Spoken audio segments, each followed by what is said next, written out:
BBC ਇਹ report ਕਰ ਰਿਹਾ ਵੀ ਹਮਾਸ ਵਾਲੇ 4 ਇਜ਼ਰਾਈਲੀ ਜਿਹੜੇ ਹੋਸਟੇਜ ਸੀਗੇ, ਬੰਦਕ ਸੀਗੇ, ਉਹਨਾਂ ਦੀਆਂ ਬੋਡੀਜ਼ ਰਿਟਰਨ ਕਰਨ ਜਾ ਰਿਹਾ ਆ, ਜਿਹਦੇ ਵਿੱਚ ਬੀਬਾਜ਼ ਫੈਮਿਲੀ ਵੀ ਸੀਗੀ। ਸੋ ਪੈਲਸਤੀਨੀਅਨ ਲੋਕਾਂ ਨੂੰ ਵੀ ਆਉਣ ਵਾਲੇ ਸ਼ਨੀਚਰਵਾਰ ਨੂੰ ਫਿਰ ਛੱਡਿਆ ਜਾਊਗਾ। ਨੈਗੋਸ਼ੀਏਟਰ ਦਾ ਗਰੁੱਪ ਜਿਹਦੇ ਵਿੱਚ ਖਲੀਲ ਐਲ ਹਾਇਆ, ਉਹਨਾਂ ਨੇ ਇਹ ਕਿਹਾ ਆ ਵੀ ਬੀਬਾਜ਼ ਫੈਮਿਲੀ, ਸ਼ੀਰੀ ਤੇ ਉਹਦੇ ਜਿਹੜੇ ਜੰਗ ਬੱਚੇ ਕਫੀਰ ਤੇ ਐਰੀਅਲ 9 ਮਹੀਨੇ ਦੇ 4 ਸਾਲ ਦੇ ਸੀ, ਜਿਨ੍ਹਾਂ ਨੂੰ ਹਮਾਸ ਵਾਲਿਆਂ ਨੇ ਕਿਡਨੈਪ ਕਰ ਲਿਆ ਸੀ 7 ਅਕਤੂਬਰ 2023 ਨੂੰ।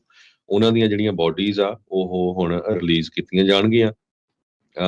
ਤੇ ਜੋ ਇਜ਼ਰਾਈਲੀ ਸਾਈਡ ਆ ਉਹ ਕੁਛ ਪੈਲਸਤੀਨੀਅਨ ਲੋਕਾਂ ਨੂੰ ਛੱਡਣਗੇ। ਪਹਿਲੇ ਜਿਹੜਾ ਫੇਜ਼ ਸੀਗਾ ਉਹਦੇ ਵਿੱਚ 33 ਦੇ ਕਰੀਬ ਜਿਹੜੇ ਹੋਸਟੇਜ ਸੀਗੇ ਉਹਨਾਂ ਨੂੰ ਛੱਡਿਆ ਗਿਆ ਸੀ, ਤੇ 1900 ਦੇ ਕਰੀਬ ਪੈਲਸਤੀਨੀਅਨ ਜਿਹੜੇ ਪ੍ਰਿਜ਼ਨਰਸ ਆ ਉਹਨਾਂ ਨੂੰ ਛੱਡਿਆ ਗਿਆ ਸੀ। ਜੀ।